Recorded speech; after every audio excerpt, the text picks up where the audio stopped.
क्या आप जानते हैं दुनिया में कुछ ऐसे शहर भी हैं जहां हवा में ऑक्सीजन से ज्यादा जहर है, जहां बच्चे जन्म से पहले ही बीमार हो जाते हैं और जहां लोग रोज जीते नहीं, बस धीरे धीरे मरते हैं। इन जगहों पर आसमान हमेशा धुएं से ढका रहता है, नदियां कचरे से भरी हैं और मिट्टी में इतना जहर है कि पौधे तक उगने से मना कर देते हैं। ये वो जगहें हैं जहां इंसान ने तरक्की के नाम पर धरती को नरक बना दिया है। आज हम आपको ले चलेंगे दुनिया के उन 10 कोनों में जहां हवा, पानी और जमीन तीनों इंसान के खिलाफ हो चुके हैं। Number 1, Chernobyl, Ukraine, 1986। वो साल जब एक धमाके ने पूरी दुनिया को हिला दिया। चेरनोबिल का न्यूक्लियर रिएक्टर फटा और रेडिएशन की लहरें हवा, मिट्टी और इंसानों तक फैल गईं।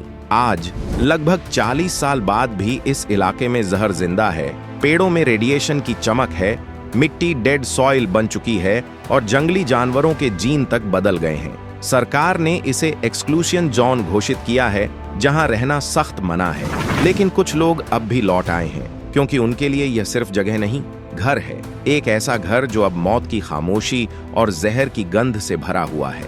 नंबर 2, लिनफेन। चाइना, चीन का लिनफेन कभी कोल कैपिटल कहा जाता था, लेकिन आज इसे पॉइजन कैपिटल कहा जाता है, क्योंकि यहाँ की हवा में सांस लेना मतलब जहर पीना है। अगर आप इस शहर की हवा में सिर्फ 1 घंटे तक खड़े रहें, तो मानो आपने 2 पैकेट सिगरेट एक साथ पी ली हो। सड़कें काले कोयले की धूल से ढकी हैं, नदियां राख जैसी गंदी और बदबूदार हैं, और बच्चों के फेफड़ों में बचपन से ही धुआं भर गया है। लोग बिना मास्क के बाहर नहीं निकलते, क्योंकि हर सांस एक खतरा है। सरकार ने सैकड़ों फैक्ट्रियां बंद की, लेकिन जमीन में जो जहर उतर चुका है उसे मिटाने में शायद सदियां लगेंगी। लिनफेन सिर्फ एक शहर नहीं, यह इंसान की औद्योगिक लालच का ऐसा आईना है जो दिखाता है कि तरक्की जब नियंत्रण से बाहर हो जाए तो वो जिंदगी नहीं, सिर्फ तबाही पैदा करती है। नंबर 3, डीजरजिंस्क। रूस का छोटा सा शहर डेरजिंस्क कभी रासायनिक हथियारों का गढ़ था और अब धरती के सबसे जहरीले इलाकों में गिना जाता है।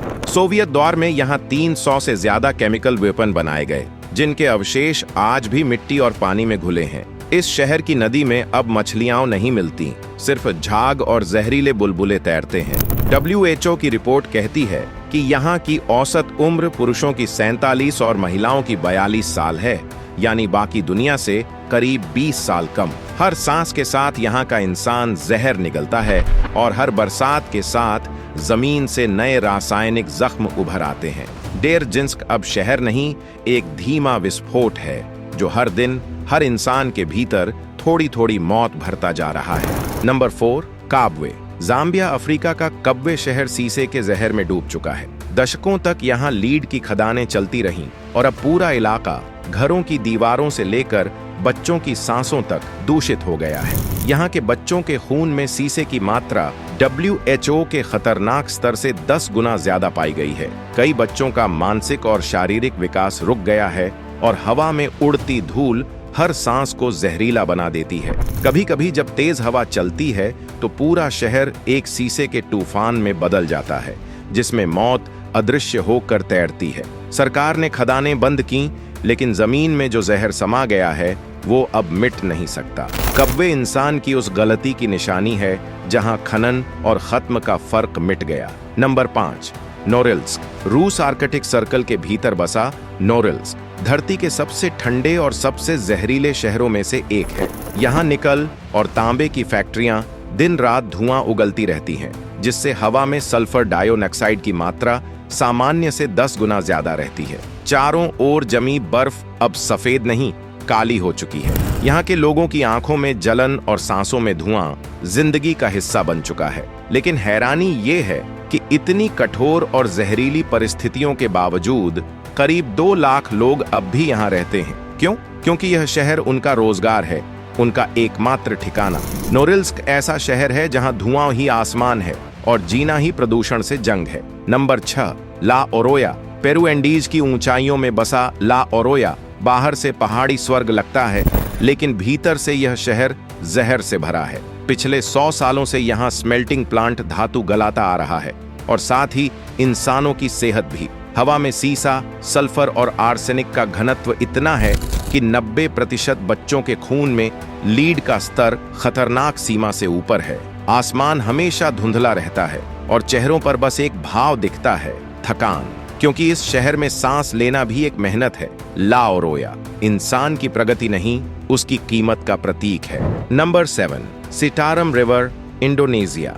कभी जीवन देने वाली सितारुम नदी आज मौत का बहाव बन चुकी है। इंडोनेशिया की यह नदी अब पानी से ज्यादा प्लास्टिक और जहर से भरी है। करीब 2000 फैक्ट्रियां रोज इसका सीना चीरती हैं और लोग अब भी इसी पानी से कपड़े धोते, नहाते, यहाँ तक कि पीते भी हैं। वैज्ञानिक इसे दुनिया की सबसे प्रदूषित नदी कहते हैं। जब हवा चलती है तो इसकी सड़ी गंध आधे किलोमीटर दूर तक पहुंच जाती है। पर यह सिर्फ गंध नहीं, एक चेतावनी है कि इंसान ने अपने ही जीवन स्रोत को कचरे में बदल दिया है। सितारुम अब नदी नहीं रही, यह हमारे लालच का बहता हुआ आईना है। Number 8, Sukinda valley, India Odisha की यह घाटी भारत का क्रोमियम हब कहलाती है, क्योंकि देश के लगभग 97% क्रोमियम यहीं से निकलता है। लेकिन इस चमकदार धातु के पीछे एक डरावनी सच्चाई छिपी है। खनन से फैला क्रोमियम छह मिट्टी, पानी और हवा में जहर घोल चुका है। यही जहर कैंसर, त्वचा रोग और जन्म विकृतियों की असली वजह है। नदियों का पानी अब पीला और चमकीला है, मानो खुद मौत की परछाई उसमें घुल गई हो। नेशनल ज्योग्राफिक ने इसे world's most polluted industrial area कहा है। फिर भी हजारों लोग हर दिन उसी जहरीली मिट्टी में काम करते हैं, क्योंकि वहीं उनकी रोजी है। एक ऐसी रोजी जो धीरे धीरे जिंदगी को खा रही है। नंबर 9, हजारीबाग, बांग्लादेश। ढाका के पास बसा हजारीबाग, जहां चमड़ा बनता है, लेकिन इंसान की चमड़ी गलती है। यहाँ सैकड़ों टैनरियां रोज लाखों लीटर जहरीला पानी नदियों में छोड़ती हैं, जिसमें क्रोमियम, आर्सेनिक और अमोनिया घुला होता है। मजदूर नंगे हाथों से उसी पानी में चमड़ा धोते हैं और धीरे धीरे उनकी त्वचा झुलसने लगती है। कईयों के फेफड़े और किडनी जवाब दे चुके हैं, फिर भी वे काम छोड़ नहीं सकते, क्योंकि यही उनकी रोजी है। नदी का रंग अब नीला नहीं, काला और चिपचिपा हो गया है। इसके किनारों पर बस बदबू है और हवा में जलते रासायनिक पदार्थों की तीखी गंध। यहाँ बच्चे उसी जहरीले पानी में खेलते हैं और औरतें उसी से कपड़े धोती हैं, क्योंकि उनके पास कोई और विकल्प नहीं। हजारीबाग सिर्फ एक जगह नहीं, ये एक सवाल है, क्या इंसान की तरक्की किसी और की मौत पर खड़ी होनी चाहिए? फैशन की जो चमक हमें दुकानों में दिखती है,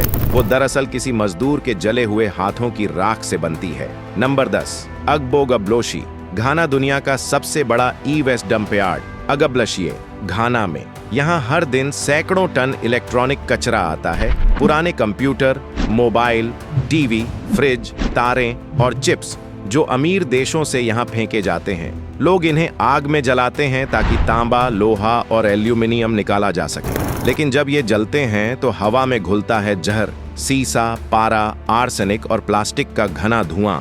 यह धुआं सिर्फ हवा को नहीं, जिंदगियों को भी जला देता है। बच्चे उसी राख में खेलते हैं, वहीं खाना खाते हैं और उसी जहरीले माहौल में बड़े होते हैं। उनके फेफड़ों में धातु की गंध बस चुकी है और उनकी त्वचा पर रासायनिक जलन हमेशा के लिए छप गई है। रात में जब आसमान अंधेरा होता है तो यहाँ जमीन पर जलते तारों और टूटे गैजेट्स की नीली हरी चमक दिखती है, जो किसी रोशनी की नहीं, विनाश की निशानी है। यह जगह e waste capital of the world कहलाती है, जहां हर सुबह जहर के सूरज के साथ होती है और हर रात पिघली हुई धातु की चमक में खत्म हो जाती है।